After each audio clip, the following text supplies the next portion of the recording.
It is Monday, August 14th, 2023. This is another edition of Baseball Today. That is my man, Trevor Plouffe. I am Chris Rose, producer Dan along for the ride as well. I've arrived safely back in Los Angeles for the next few days. I feel like this is the first show in about 3 weeks where we're both in our abodes. I mean, both you and I are grinders, Chris. So yeah, you're doing your NFL stuff. I'm doing my Bally stuff. Traveling, all that good stuff. But I am happy to be here, you and I together, where we need to be talking ball, because a lot of stuff happened this weekend. Yes. I know we're going to get into it. I see the hat that you're wearing. Okay, Chris Rose. Yes. Get to them momentarily, but I want to start off with the tip of the cap to John Singleton. We talked about his story earlier this year. Finally hit a home run back in the show with the team that he signed that extension with many, many moons ago. He hit not one Friday night. He hit 2 homers. His homerless drought in Major League Baseball stopped at 8 years and 13 days. Could you imagine going almost a full decade between show homers? No, it's amazing. This is a really good story. Obviously, we understand that he got a contract with the Astros. It didn't work out. Spent some time away from baseball. Goes back into the Mexican League. Was with the Brewers earlier this season. Actually got to see him play in person. And then he ends up with the Astros. Jose Abreu's nursing a back. He's got a couple cortisone shots, so Singleton's getting a little shot to play. If this becomes a thing, C. Rose, I mean, it would be one of the better stories in baseball this year, over the last couple of years. To come full circle like this is really cool. And Singleton's wife actually listens to Talking Baseball. So we gave him a shout out earlier today. Nice. And let's give her a shout out too. Obviously, she's instrumental in a lot of his success as well. So shout out to both of them. Hasn't been shy. He was suspended many, many, many games, had a substance abuse problem, had to get right. And we love stories where people find their way through a very dark forest. So good for him. It was the longest homerless drought by a position player since Rafael Belliard, little light hitting shortstop for the Braves. Went 10 years between big flies. Good for him. All right, let's jumpstart our 5 questions with some unreal finishes, particularly out west. Enjoy the sights and the sounds from San Francisco and Seattle. Bailey to left and out of here. And this game is over. I do not believe it. France into center field. Hit well. Hit deep. Mullins. He got it. He cannot be serious. Oh, my gosh. He cannot have just done that. Oh. He cannot have just. And Mullins drives this one into right field. That's a fair ball. That is deep. That is out of here. Cedric Mullins robs a home run. Cedric Mullins hits a home run. And the Orioles are back in front. Are you kidding me? Cedric this is probably the greatest 2 half innings I've ever seen a player have. He brings a home run back, hits one foul, and then comes back and hits a 2-run homer. Greatest 2 half innings of a player ever. It's possible. So which finish got your blood going a little bit more? I'm happy for Patrick Bailey and the Giants. They needed that victory. They were about to get swept. He avoids that. So good for them. I'm hoping maybe that's who you're talking about. I'm going to go with Cedric Mullins. I mean, he didn't even start the game. He came in as a defensive replacement, I guess. And then you robbed the homer. And that wasn't just like, hey, I got to the wall and jump. Like he robbed that one, Chris. Like he went over and got it. And battling the sun in a day game, you have to take that into consideration. And then he comes up and hits an absolute bomb. He had been swinging the bat well. To come up and do that wins the series, for the Orioles, who have the second best record in all of baseball, going up against a very good Mariners team who's been playing really good ball. For a special weekend up there in Seattle where they're, giving honors to King Felix. They had a couple really late, close, victories where they snatched the game from the Mariners. So I think, we always talk about how does Baltimore do it? Like you go look up and down the stat sheet for them. And you're like, okay, all right, this is how they do it. They they win games like this. So I'll say for me, it was the Mullins and the Orioles game, but obviously two very good games out there out west. And part of the big deal winning Sunday was the fact that they used Felix Bautista for 6 outs on Saturday in a 10-inning win. So he wasn't available to close it out. They ended up where they gave up a homer anyway in the 9th inning with 2 outs and then having to go extras and rebound. That was very cool. But I am wearing the San Francisco Giants hat for a reason. Patrick Bailey saved your boy's ass. He really did. Logan Webb was throwing unbelievably well. He was this close to a 1-0 shutout. 8 2/3, gives up a 2-out double, and here comes Gabe to pull him. Now, I get it. Camilo Doval is no joke. That dude is as nasty as it gets. But Kapler goes out there to a chorus of boos. How often does a manager get booed when you're leading with 2 outs in the 9th? Well, it ends up where Texas gets an infield single. Guy ends up scoring. Martinez, I believe. They go to extras. Texas takes the 2-1 lead on the Doval balk. And now Will Smith, the former Giant, comes in with the base runner starting at second. And it's very rare where the guy doesn't move with the first 2 at-bats, right? Smith gets 2 outs, and the guy's still stuck on second. So here comes Bailey, the rookie catcher, who did such a great job weaving Logan Webb through this possible shutout, and now they're 1 out away from looking at a series sweep against him. And he saved him. Saved him. And the fact, how many teams, by the way, would draft a catcher 2 years after you take a catcher number 2 overall? But that's what this organization did. They saw something special in this kid. Didn't he end a game this year on a pickoff attempt? On a pickoff defensively? And now he's got a walk-off homer? Pretty cool. No, he's been special for them, and any Giants fan that you talk to is going to start to mention Patrick Bailey pretty quickly into the conversation. He also threw a runner out in this game with the 1-7-1 pop time, which is incredible. So yeah, he's been their guy, and the overall statistics again, they don't look great for him. It's not Buster Posey-esque, but I don't think that's fair. But he has been the guy that saved them many times. And this is just another instance of that. Bailey, by the way, the youngest Giant to hit a walk-off homer since Pablo did it in 2009. Speaking of exciting, we had another crazy finish all the way across country down in Miami. 2-1. That is gonna do it. Jake Berger is the hero. The Marlins come all the way back. 8-7. It's a Marlins win. My guy Paul Severino on the call. Good job, Paulie. Bigger win for the Fish, tougher loss for the Yankees. Oh, shoot. Depends who you talk to. Yankees fans, I mean, I just talked to Jake about it on our show. He's basically saying the season is over. You know, they can't hit. They can't do all of this. But I'm going to say it's a bigger win for the Marlins. And they've continued to be in the playoff spot. I think there's still a half game up on the Reds and Chicago as we record right now. They made a bunch of moves at the deadline that, we weren't really expecting them to do much. And they brought in Jake Berger.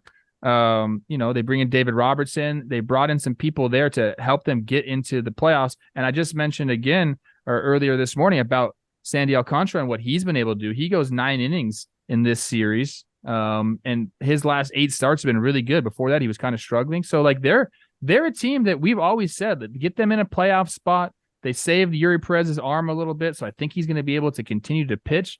You get them in a playoff spot and you get some of their guys going on that mound and things can happen. So it's a big win. But honestly, Chris, I'm going to say something here that I don't know might get me in trouble because I always get called a Yankee hater.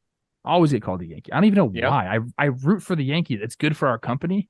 Like we sell a lot of Yankee shirts when they're doing good. So I don't like them beating the Yankees isn't that special to me, but I guess the way they did it, that's what it is. I think is more interesting to me to be able to come back like that, in this series. I mean, they're another team. Like, how do the Marlins do it? Well, they do stuff like this. So I think it was a bigger win for them as they continue to hold on to a playoff spot. I would agree with you. Yeah, they're trying to keep, like the Reds and the Cubs, like like the big brother, where you keep pushing the little brother. Although they're really the little brother, because they haven't been to the playoffs in a 162-game season since 2003 when they won it all. 2 damn decades. There's going to be a lot riding on this. One guy you left off of the acquisition roster was Josh Bell. He's been great for them since he came over from Cleveland. He kept that inning alive, right? Holmes couldn't field it cleanly, threw the ball all the way down the right field line. That's when it just became a mess for the Yankees. As far as the Yankees side of this, I'm going to let one Michael Kay encapsulate the feeling, I think, for just about every Yankees fan out there. And the pitch. And that'll do it.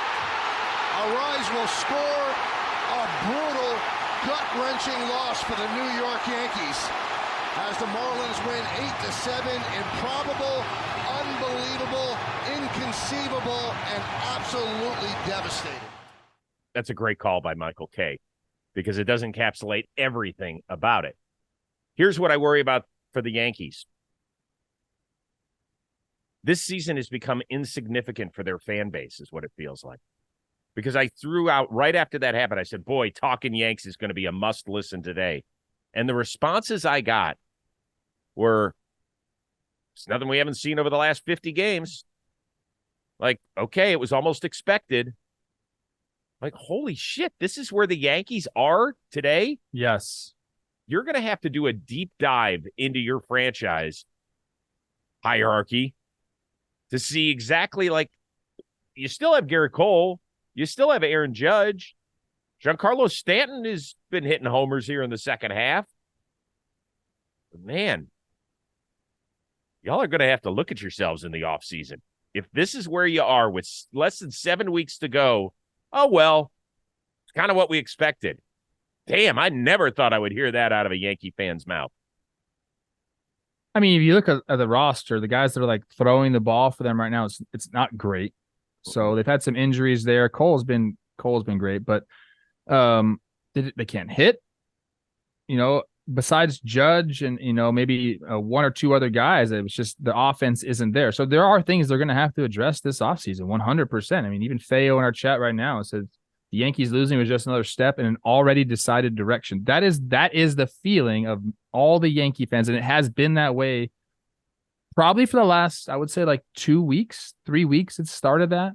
Ever since Judge went down, maybe, I think that's where they thought they were headed, or maybe they were, like they still had a little bit of, like, when is he coming back? When we started to get like we don't have a timeline for Judge, I think that's when everyone was like, well, if we don't have Judge, we don't have anything. I know, but this is a team that when they added Carlos Rodon to that rotation, based on what he had done the last 2 years in San Francisco and on the south side of Chicago, you went, geez, even if their offense struggles like it did in the second half, even when Aaron Judge was making a run toward history last year, you thought that their pitching would be enough. Garrett Cole, you get an A++. You have been worth every damn penny since you signed on the dotted line. Everybody else, Rodon, not good, banged up. Cortez, hopefully we'll see you next year. Severino, no idea what the fuck has happened to that guy. And Frankie Montas forgot he even pitched in the big leagues. That was supposed to be the power part of this franchise. And instead, it's a bunch of guys where you're like, they're okay. But if they were pitching for the Kansas City Royals, you wouldn't pay attention to them. But because they're in pinstripes, you do. So that's where this franchise is. They're at a loss. And I would be very shocked if they are playing meaningful baseball in October. We'll see. We'll see. All right. Are you a little bit like me? Do you check out your credit card bill and you're like, holy smokes, I subscribe to that? Like, that's the thing I get? I mean, they're so easy, right? You see something pop up on your phone, you're like, hey, I subscribe to that. And then $9.99 later, you're like, Jesus, what am I doing? I don't even use that thing. So there's subscriptions everywhere, from streaming services to fitness programs. It's impossible to keep tabs, and that's why we are huge fans of Rocket Money. Rocket Money is a personal finance app that finds and cancels your unwanted subscriptions, monitors your spending, helps you lower your bills all in one place. So with Rocket Money, you can easily cancel the ones you don't want with just the press of a button. No more long hold times, no more annoying emails with customer service. Rocket Money, they do all the hard work for you. Rocket Money also lets you monitor all your expenses in one place. It recommends custom budgets based on your past spending. They'll even send you notifications when you have reached your spending limits. It is so hard to figure out how to keep a budget. Even me, who's been on the earth for more than half a century, I sit there, I'm like, I'm not exactly sure what my budget was. These people help out. More than 3 million users and counting. Rocket Money customers have saved an average of $720 a year. So you could have a choice. You want $720 or do you not?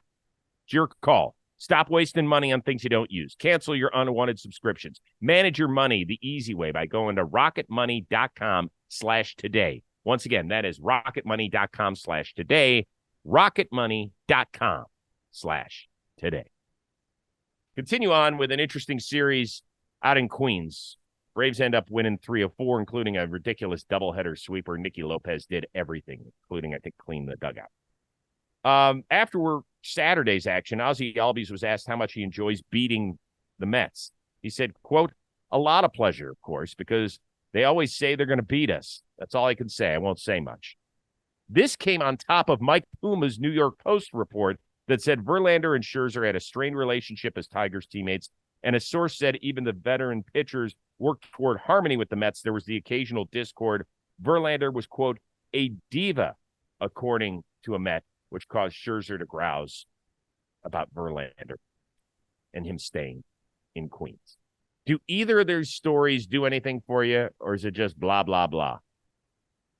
Yeah, I think I'm more on the latter there about blah, blah, blah. Like Ozzie Albies wanting to beat the Mets. Like, I mean, yeah, it's like a interdivision rivalry. But it's, didn't you get the feeling that he felt like they talked a lot of shit? And I didn't see a lot publicly, so maybe it's just on the field. Maybe he knows a couple guys on the team, something like that. But I mean, the Braves have been dominant, so it's killed you. He doesn't even really need to worry about that at all, you know. And honestly, it's kind of easy to talk crap when you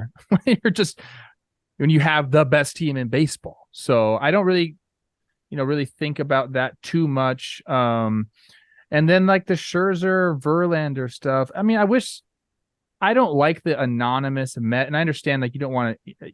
You're not going to come out and put your name on something like this. But if you're going to talk to a reporter, like maybe you should put your name on it. And if you're too chicken to put your name on it, just don't talk to a reporter. Like I don't like that aspect of it. Scherzer and Verlander like having like a strained, weird relationship, and we've heard that since Detroit. So we talked about that when they got together. Like, hey, like what's this dynamic going to be like? But I think both of you and I both said like, hey, well, it's later in their careers. Like a lot of things have changed. Like I'm sure they're, different people now and they could learn from each other. And like, how cool is this dynamic going to be? And then I don't know if it ever got there. So none of them really do much for me, to be honest with you. And you know what? You're going to come across people. And I'm not saying like, I know I never played with Verlander. Okay. So I don't know how he is in the clubhouse. But guess what, dude? Like sometimes people like do what they do and they have their own programs, and guys that have had his success can kind of have their own program. So it doesn't really bother me. Like if someone wants to come out and say Verlander isn't the best teammate, okay. Not everyone's the best teammate, dude. Mm-hmm. But when you got a guy putting up numbers like him, like you kind of put up with some stuff. So neither of these really do too much for me. And again, I just will reiterate by saying, if you're a player and you go to talk to a reporter and you have to say, don't put my name on this, don't talk to the reporter. Either put your name on it or don't say shit. Yeah, I do always find it interesting why players, I like it. It's kind of juicy. It's always interesting. You find out really interesting stuff from these really good reporters. But why people need to talk. I guess that mirrors everyday life. Like we all know people that you can't share secrets with because they won't be secrets very long because they can't shut their mouths. I have some very good friends, people I love dearly, I would never tell it shit to because they can't keep their mouths shut. And I suppose that populates in the clubhouse too. Neither of these stories do much for me because I've heard the Verlander Scherzer stuff for years. You always heard part of the reason Scherzer wanted to leave Detroit, he didn't get along with him.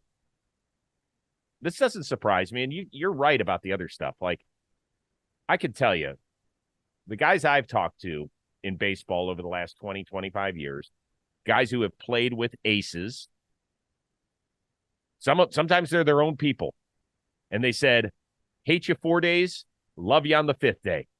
Can't stand you for 4 days. Wouldn't piss on you if you were on fire. But on the 5th day, I'll do anything for you. Just show up.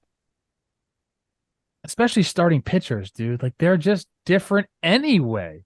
Like, Sonny Gray, I'll throw this out there. Sonny Gray is one of the most likable guys that we have in the game. Like, he's a wealth of knowledge. He shares it with his teammates. He's a great teammate. For 4 days. On the 5th day, he's one of those guys. You don't talk to him on his start day. You just don't. And he just goes about his business and does it. I'm not saying that makes him a bad team. I'm just saying, like, right. Starting pitchers do stuff differently because that's just the way the game is. So, like, if you're telling, like, a story comes out, oh, a starting pitcher was being a little diva-ish, you know what I say? Oh, no shit. Like, that's par for the course with starting pitchers. So, I don't know, man. Meantime, some fantastic players were honored this weekend by their old teams. Started with Fernando Valenzuela on Friday night. Finally, his number 34 was retired by the Dodgers 3 decades after he threw his last pitch for that team. It was just a beautiful, for people that don't understand it, he has meant so much to not only that team, but that community. For a kid from Mexico to come up in the early 80s and do what he did, sensational stuff. I want to speak on that real quick before you go, because I went to Dodger Stadium this weekend, and I mean, obviously you live in LA, so you understand, like, the Mexican heritage that is here, the culture that is here. I mean, this guy is a god, not only for them, but, a lot of LA, but especially for the Mexican Americans that live here. And that place I went on the bobblehead night. So Saturday was Fernando Valenzuela bobblehead night. It must have been great. And the place was packed. And it was juiced. And I saw so many Fernando Valenzuela jerseys, which you really think about it. Like, how many players, old-time players, I don't mean to say that in a negative way, but, like, older players, you show up and at the stadium, like, their jerseys are still there. It's like, what, like Ken Griffey Jr.? Yeah, it's not a lot. Maybe like a Jeter, like Fernando Valenzuela is one of those people. It was a great weekend, and they swept the Rockies. So, like, a great weekend for Dodger baseball, and it was mostly because of Valenzuela. Yeah, he was unbelievable. When he came up, I think he started the 1981 All-Star game in Cleveland where they came back from the strike. And he used to throw the screwball where he would look into the sky, which was unreal. And so I started to try and throw a screwball, which hurts like hell, but it was so much fun. We all wanted to be like Fernando Valenzuela. There were a couple of others. You had Jose Bautista, which he went into the Jays' level of excellence. By the way, it's not called a Hall of Fame. It's called a level of excellence. That is cool. I like that. And then King Felix went into the Mariners Hall of Fame. He sat on the throne next to all the rest of the Mariners royalty, which was flat out unbelievable. So I just want to give all those guys love. The King Felix, when he walked out of the center field and they're going crazy for him and he's tearing up, and you could just see how emotional it was. And then Adrian Beltre, his really good friend, whom he competed with and against for years there in the American League West, he didn't expect him to be there. I think that Beltre was in Dubai a couple days ago, and he was like, fuck it, I got to get back and see my boy. And so they embraced. It was just really, really cool stuff. I was very, very happy for him. If there was a guy that his number is not retired, or he's not in a team Hall of Fame or something, and you could put him in there and say he deserves to be there, like Fernando, it's shocking his jersey wasn't retired until now. Is there a name you could come up with, or no? I did. This was the question I said I had a kind of a problem with here, because I initially was going to say Prince Fielder with the Milwaukee Brewers. But I guess last year, and I should have known this because Braun was there with him, so he got put into the whatever their thing is. So I was going to say him. Another one, and I'm assuming this will eventually happen, I think, because he did have a day earlier this year. I'm talking about Sergio Romo here for the Giants. Remember, he went back in spring training and, like, threw his final pitch as a Giant, came off. He wrote a big article for Players Tribune about what the game of baseball meant to him. But I think he was such an embodiment of that Giants run, and his numbers were great with the Giants from 2008 to 2016, 439 and 2/3 innings pitched, so 440 innings pitched. He had a 146 ERA plus. Like, part of all of those World Series runs. I think eventually they'll do something there with him.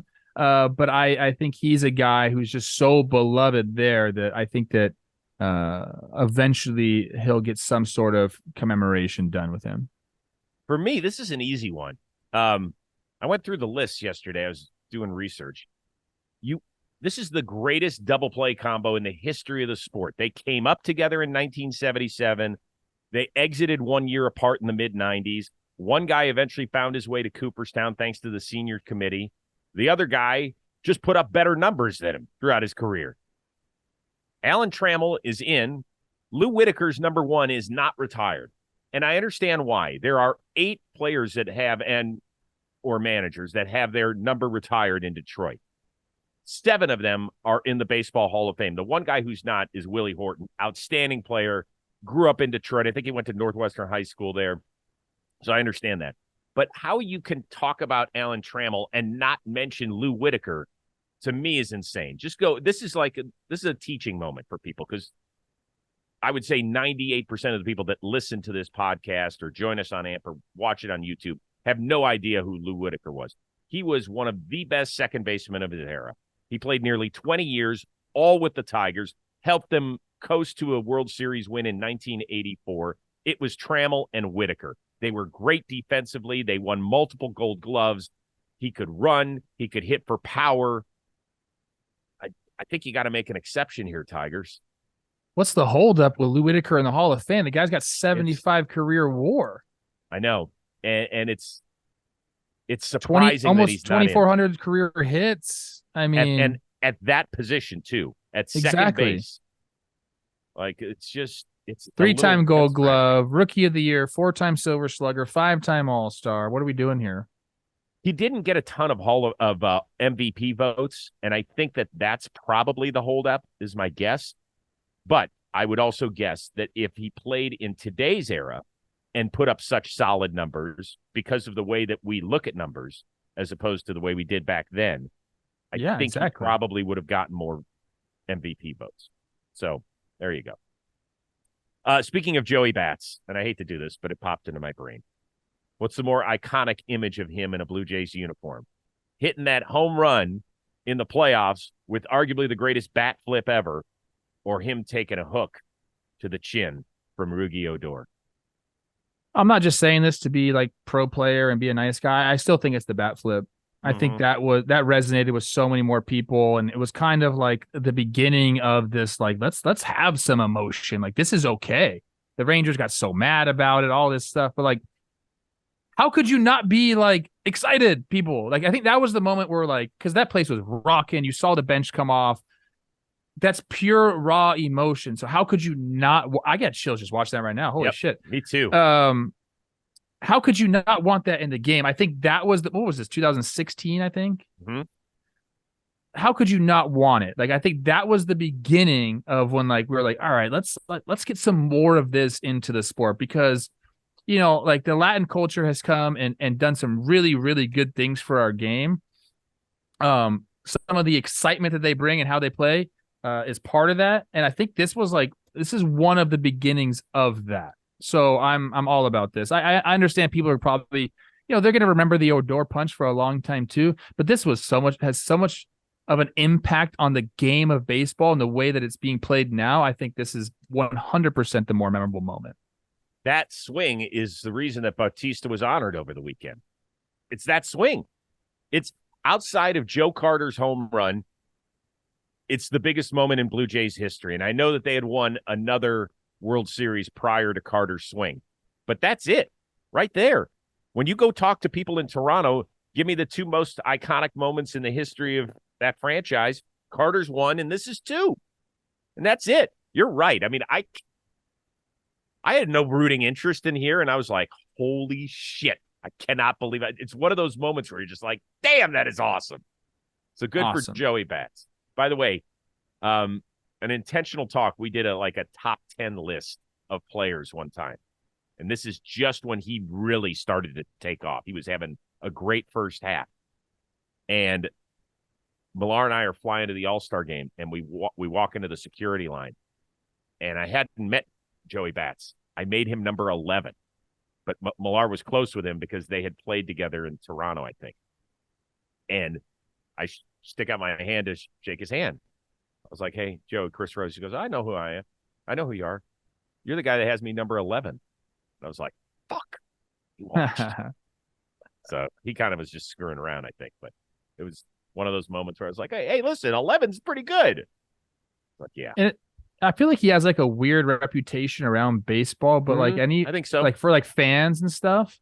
But anyone that's ever played with this guy loves him. So, dude, he was a 23rd guy on a roster. He was bouncing around. He was in Pittsburgh. You know, you didn't think, and then he became one of the stars of the game. Good for him, man. Latest episode of the Rose Rotation is out with Austin Hedges. Give it a listen. Shocking how he found out he was traded. Somebody may have given him a little advice on, hey, you're on the move. And then we talked about something really interesting that we'll get into maybe later this week. He got it to a time where he was getting booed every at bat in Pittsburgh, and how a guy deals like that when he hasn't had to at home. It was really a fascinating discussion, I thought. A lot of good stuff. We are back at it again on Tuesday. We'll put on our social media what time it is. I don't know exactly yet. We will find it out. For our one-of-a-kind producer, Dan Rourke, and the always entertaining and intelligent and good-looking Trevor Plouffe, I am Chris Rose. We will see you Tuesday on Baseball Today.